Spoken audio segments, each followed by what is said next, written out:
ಸ್ನೇಹಿತರೆ ನಮಸ್ಕಾರ.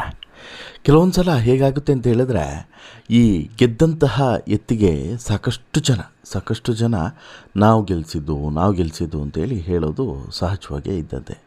ಇದನ್ನು ನೀವು ಪ್ರತಿಯೊಬ್ಬರು ಕೂಡ ಸಮಾಜದಲ್ಲಿ ನೋಡಿರ್ತೀವಿ. ಅದೇ ರೀತಿ ಈ ಬದುಕಿದೆಯಲ್ಲ, ಅದು ಯಾರನ್ನು ಯಾವಾಗ ಎಲ್ಲಿ ಬೇಕಾದ್ರೆ ಕರ್ಕೊಂಡೋಗಿ ನಿಲ್ಲಿಸ್ತದೆ. ನಾನು ಅಂತೇಳಿ ಮೆರೆದವರು ನಡುಬೀದಿಗೆ ಬರಬಹುದು, ನಾನೇನೋ ಅಲ್ಲ ಅಂತೇಳಿ ಅಂದ್ಕೊಂಡವ್ರೆ ಎಲ್ಲೋ ಒಂದು ಕಡೆ ಹೋಗಿ ತಲುಪಿಬಿಡ್ಬೋದು. ಅಥವಾ ನನ್ನಲ್ಲೇನೋ ಇದೆ ಅಂದ್ಕೊಳ್ಳೋದ್ರ ಜೊತೆಗೆ ತನ್ನ ಶಕ್ತಿ ಸಾಮರ್ಥ್ಯಗಳನ್ನು ಗುರುತಿಸ್ಕೊಂಡವನು ಮತ್ತದನ್ನು ಹೊರಗಡೆ ತೆಗೆದು ಶ್ರಮಿಸಿದರೆ ಒಂದಿಲ್ಲೊಂದು ದಿನ ಅದಕ್ಕೆ ಪ್ರತಿಫಲ ಸಿಕ್ಕೇ ಸಿಗುತ್ತೆ. ಅದಕ್ಕೆ ಉದಾಹರಣೆನೇ ಗಿಲ್ಲಿ ನಟನ ಬಳಿ ಇರುವಂಥ ಟ್ಯಾಲೆಂಟೇ ಆತನ ಆಸ್ತಿ ಹೊರತು ಆತನಿಗೆ ಮತ್ಯಾವುದು ಕೂಡ ಆಸ್ತಿ ಅಲ್ಲ ಅನ್ನೋದನ್ನು ನಾವೆಲ್ಲರೂ ಕೂಡ ಕಣ್ಣಾರೆ ಕಂಡಂಥವ್ರು.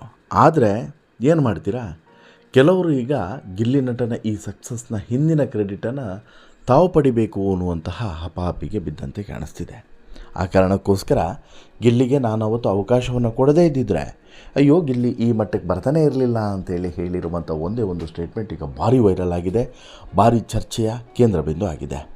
ಆ ಸ್ಟೇಟ್ಮೆಂಟನ್ನು ಕೊಟ್ಟಂತಹ ಆ ಮಹಾನ್ ಕಲಾವಿದೆ ಯಾರು, ಗಿಲ್ಲಿ ಇದಕ್ಕೆ ಕೊಡುವಂತಹ ತಿರುಗೇಟು ಏನು, ಹಾಗೆಯೇ ಸೋಷಿಯಲ್ ಮೀಡಿಯಾದಲ್ಲಿ ಇದ್ರ ಬಗ್ಗೆ ಚರ್ಚೆ ಆಗ್ತಿರುವಂಥ ನೀತಿಗಳು ಏನು, ಎಲ್ಲವನ್ನು ಕೂಡ ನೋಡ್ತಾ ಹೋಗೋಣ.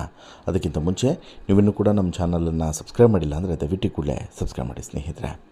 ನೋಡಿ, ಯಾರು ಏನೇ ಹೇಳಿ ಒಂದಂತೂ ಕ್ಲಿಯರಾಗಿ ಆರಂಭದಲ್ಲಿ ಹೇಳಿಬಿಡ್ತೀನಿ, ಗಿಲ್ಲಿ ತನ್ನ ಟ್ಯಾಲೆಂಟ್ನ ಮೂಲಕ ಈ ಹಂತಕ್ಕೆ ಬಂದವನು, ಅದರಲ್ಲೇನೂ ಕೂಡ ಡೌಟ್ ಇಲ್ಲ. ಆತನಿಗೆ ಯಾರೇ ಅವಕಾಶವನ್ನು ಕೊಟ್ಟಿದ್ದರೂ ಕೂಡ ಆತ ಫೋಕಸ್ ಆಗಿದ್ದು ಹೇಗೆ ಅಂತ ಹೇಳಿದ್ರೆ ಆತನ ಟ್ಯಾಲೆಂಟಿಂದನೇ ಹೊರತು ಬೇರೆ ವ್ಯಕ್ತಿಗಳಿಂದ ಅಲ್ಲ ಅನ್ನೋದನ್ನು ಅರ್ಥ ಮಾಡ್ಕೊಬೇಕು. ಯಾವುದೇ ಚಾನಲ್ ಆಗಿರಬಹುದು ಈತನನ್ನು ಹೆಚ್ಚು ಫೋಕಸ್ ಮಾಡಿತು ಯಾಕೆ ಅಂತೇಳಿ ಕೇಳಿದ್ರೆ ಈತನ ಬಳಿ ಇರುವಂಥ ಕಂಟೆಂಟು, ಈತನ ಬಳಿ ಇರುವಂಥ ಕಾಮಿಡಿ ಟೈಲಿಂಗು, ಈತನ ಬಳಿ ಇರುವಂತಹ ಒಂದು ಕಲೆ. ಹೌದು, ಗಿಲ್ಲಿ ನಟ ಸಾಮರ್ಥ್ಯದಿಂದ ಮೇಲೆ ಬಂದಂತಹ ಮಂಡ್ಯ ಜಿಲ್ಲೆಯ ಮಳವಳ್ಳಿ ತಾಲೂಕಿನ ದಡದಪುರದ ರೈತ ಕುಟುಂಬದಿಂದ ಬಂದಂತಹ ಒಬ್ಬ ಹಳ್ಳಿ ಹುಡುಗ. ನಿರ್ದೇಶಕನಾಗಬೇಕು ಅಂತೇಳಿ ಕನಸನ್ನು ಕಂಡಿದ್ದಂಥ ಗಿಲ್ಲಿಗೆ ಕೈ ಹಿಡಿದಿದ್ದು ಮಾತ್ರ ಮಾತು, ಅವರಲ್ಲಿರುವಂತಹ ಹಾಸ್ಯ ಪ್ರಜ್ಞೆ, ಕಾಮಿಡಿ ಟೈಮಿಂಗು. ಹೀಗೆ ಬಂದಂತಹ ಗಿಲ್ಲಿ ಸಾಕಷ್ಟು ಸ್ಟ್ರಗಲನ್ನು ಪಟ್ಟಿದ್ದಾನೆ. ಇನ್ನು ಈಸಿಯಾಗಿ ಬಂದು ಮೊದಲ ಮೆಟ್ಟಿಲನ್ನು ಏರಿದವನಲ್ಲ. ಹಂತವಾಗಿ ಕೆಳಗಿಂದ ಮೇಲ್ವರೆಗೆ ಬಂದು ಇವತ್ತಿಗೆ ನಂಬರ್ 1 ಸ್ಥಾನಕ್ಕೆ ಬಂದು ನಿಂತಿರುವಂತಹ ಈ ಕಲಾವಿದ ನಲ್ಲಿ ಮೂಳೆ ಮೂಲಕ ಹಲವರಿಗೆ ಪರಿಚಯ ಆಗ್ತಾನೆ. ಆನಂತರ ಲಾಕ್ಡೌನ್ ಬೇರೆ ಇತ್ತು, ಹಾಗಾಗಿ ಹೆಚ್ಚು ಜನ ಯೂಟ್ಯೂಬನ್ನು ನೋಡ್ತಾಯಿದ್ರು. ಆ ಸಂದರ್ಭದಲ್ಲೇ ಗಿಲ್ಲಿ ಸಾಕಷ್ಟು ಜನರಿಗೆ ಪರಿಚಯ ಆದಂತಹ ನಟ.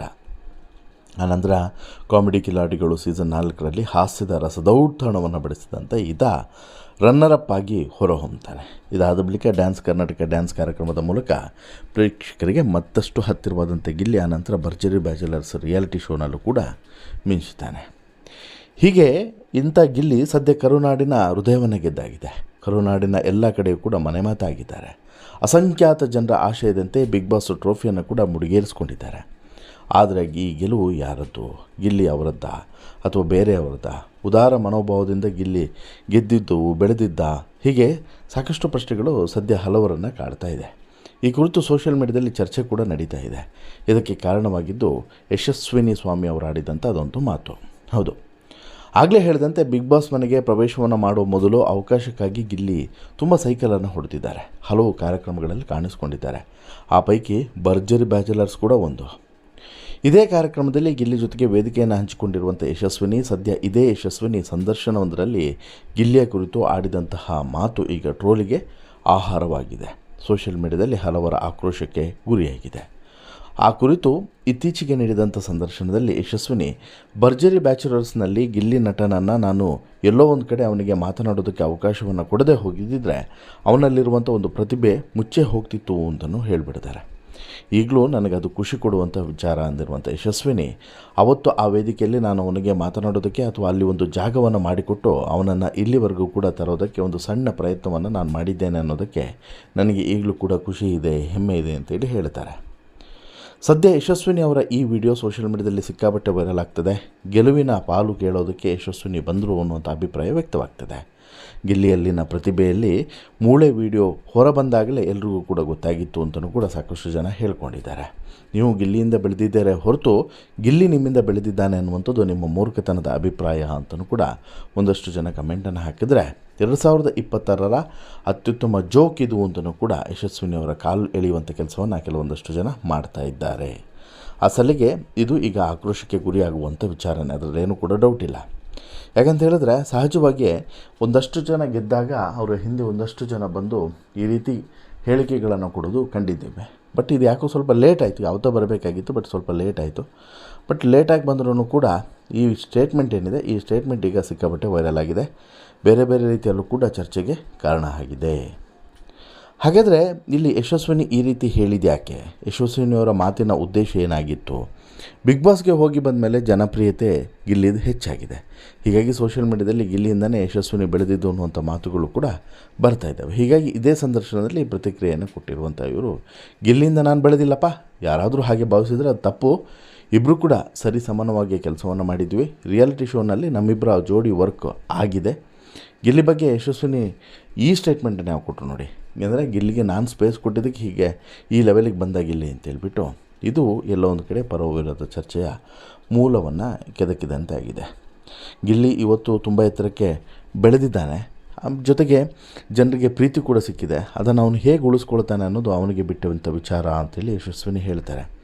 ಬಟ್ಟು ಇಲ್ಲಿ ಬಿಗ್ ಬಾಸ್ ಗೆದ್ದ ಬಳಿಕ ಇವರಿಬ್ಬರ ಫ್ರೆಂಡ್ಶಿಪ್ ಹಾಗೇ ಉಳಿದುಕೊಂಡಿದೆ ಅಂತಲೂ ಕೂಡ ಹೇಳೋದ್ರ ಜೊತೆಗೆ ಗಿಲ್ಲಿ ತಮ್ಮ ಕೆಲಸಗಳಲ್ಲಿ ಬ್ಯುಸಿಯಾಗಿರೋದ್ರಿಂದ ನೇರವಾಗಿ ಭೇಟಿ ಮಾಡೋದಕ್ಕೆ ಸಾಧ್ಯವಾಗಲಿಲ್ಲ. ಆದರೆ ಫೋನ್ ಮೂಲಕ ಕಾಂಟ್ಯಾಕ್ಟ್ನಲ್ಲಿ ಇದ್ದೀವಿ. ರಿಯಾಲಿಟಿ ಶೋನಿಂದ ಹೊರಬಂದ ಮೇಲೆ ನಿನ್ನ ಬದುಕು ಎಷ್ಟು ಬದಲಾಗಿದೆ ಅಂತಲೂ ಕೂಡ ಹೇಳಿದ್ದೆ. ನನಗಂತೂ ಅವನ ಬೆಳವಣಿಗೆಯಿಂದ ಖುಷಿಯಾಗಿದೆ ಅಂತಲೂ ಕೂಡ ಯಶಸ್ವಿನಿ ಹೇಳಿದ್ದಾರೆ. ಎಲ್ಲದೂ ಕೂಡ ಒಳ್ಳೆಯದೇ, ಇದೆಲ್ಲವೂ ಕೂಡ ಒಳ್ಳೆಯದು. ಬಟ್ ಆದರೆ ಅದೊಂದು ಮಾತು ಇದೆಯಲ್ಲ, ಅದೊಂದು ಮಾತು ಮಾತ್ರ ಸಹಜವಾಗಿ ಗಿಲ್ಲಿ ಫ್ಯಾನ್ಸ್ ಅಂತಲ್ಲ ಯಾರಿಗೂ ಕೂಡ ಸಹಿಸ್ಕೊಳ್ಳೋದಕ್ಕಾಗ್ತಿಲ್ಲ, ತಪ್ಪು ಅನ್ನೋ ರೀತಿಯಲ್ಲಿ ಅಭಿಪ್ರಾಯ ವ್ಯಕ್ತವಾಗ್ತಿದೆ. ಅಂದರೆ ಗಿಲ್ಲಿಗೆ ಈಕೆ ಅವಕಾಶ ಕೊಟ್ಟಿದ್ದು ಚಾನಲ್ ಅವರು ಅವಕಾಶ ಕೊಟ್ಟಿದ್ದಲ್ಲ ಅನ್ನೋ ರೀತಿಯಲ್ಲಿ ಈಕೆ ಸ್ಟೇಟ್ಮೆಂಟ್ ಬಂದಿರೋದು ಮಾತ್ರ ದುರಂತ ಅಂತಲೇ ಹೇಳ್ಬೋದು.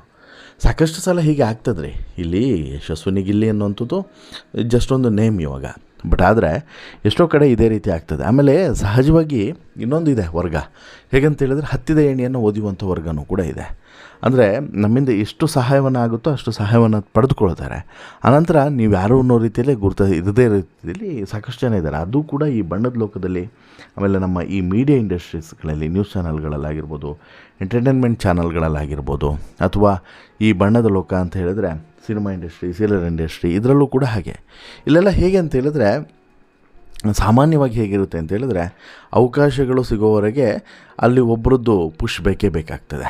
ಅಂದರೆ ಒಬ್ಬ ಒಳ್ಳೆ ಕಾಂಟ್ಯಾಕ್ಟ್ ಇರುವಂಥ ವ್ಯಕ್ತಿ ಆಗಿರ್ಬೋದು, ಅಥವಾ ಒಳ್ಳೆ ಡಿಗ್ನಿಟಿಯನ್ನು ಹೊಂದಿರುವಂಥ ವ್ಯಕ್ತಿ ಆಗಿರ್ಬೋದು, ಗುಡ್ ವಿಲ್ ಹೊಂದಿರುವಂಥ ವ್ಯಕ್ತಿ ಆಗಿರ್ಬೋದು, ಇವರ ಇನ್ಫ್ಲುಯೆನ್ಸು, ಇವರ ಪುಷು ಬೇಕೇ ಬೇಕಾಗ್ತದೆ. ಆಯಿತು, ಅದನ್ನು ಪಡಿತಾರೆ. ಅದನ್ನು ಪಡೆದು ಒಂದು ಹಂತಕ್ಕೆ ಹೋದ್ಮೇಲೆ ನೀನು ಯಾರಪ್ಪ ಅಂತಲೂ ಕೂಡ ಮೂಸೋದಿಲ್ಲ. ಆ ರೀತಿಯಾದಂಥ ಸ್ವಾರ್ಥ ಜನಗಳೇ ಹೆಚ್ಚಾಗಿರುವಂಥದ್ದು ಈ ಇಂಡಸ್ಟ್ರಿಗಳಲ್ಲಿ. ಅಂದರೆ ಕೊನೆಗೊಂದಿನ ಅವ್ರಿಗೆ ಮರ್ತೇ ಹೋಗಿರುತ್ತೆ, ಅಬ್ಬಾ ಇವನಿಂದ ಅವತ್ತು ನಮ್ಮ ಬದುಕು ಬದಲಾಗಿತ್ತು, ಒಂದು ಕೆಲಸ ಸಿಕ್ತು, ಬದುಕಲ್ಲಿ ಏನೋ ಒಂದು ಆಶ್ರಯ ಸಿಕ್ತು, ಈ ರೀತಿ ಸಾಕಷ್ಟು ಹೆಲ್ಪ್ಗಳು ಆಗಿರ್ತದೆ. ಬಟ್ ಅದ್ಯಾವುದನ್ನು ಕೂಡ ಅವರು ನೆನಪಿಸ್ಕೊಳ್ಳೋದು ಇಲ್ಲ, ನೆನಪು ಕೂಡ ಇರೋದಿಲ್ಲ. ಈ ರೀತಿಯಾದಂತಹ ಅದೆಷ್ಟೋ ಜನರಿದ್ದಾರೆ.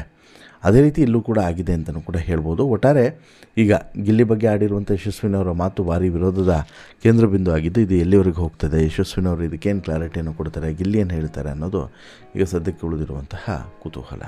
ಒಟ್ಟಾರೆ ನಿಮಗೆ ಅನಿಸುತ್ತೆ ಸ್ನೇಹಿತರೆ, ಎಲ್ಲ ಬೆಳವಣಿಗೆಗಳ ಬಗ್ಗೆ ನಿಮ್ಮ ಅಭಿಪ್ರಾಯ ಏನು? ದಯವಿಟ್ಟು ನಿಮ್ಮ ಅಭಿಪ್ರಾಯವನ್ನು ಕಮೆಂಟ್ ಮಾಡಿ ತಿಳಿಸಿ. ಜೊತೆಗೆ ಈ ಶೋ ಇಷ್ಟ ಆಯಿತು ಅಂತ ಹೇಳಿದ್ರೆ ಲೈಕ್ ಮಾಡಿ, ಶೇರ್ ಮಾಡಿ, ಚಾನಲ್ಗೆ ಸಬ್ಸ್ಕ್ರೈಬ್ ಆಗೋದನ್ನು ಮರಿಬೇಡಿ. ಧನ್ಯವಾದ.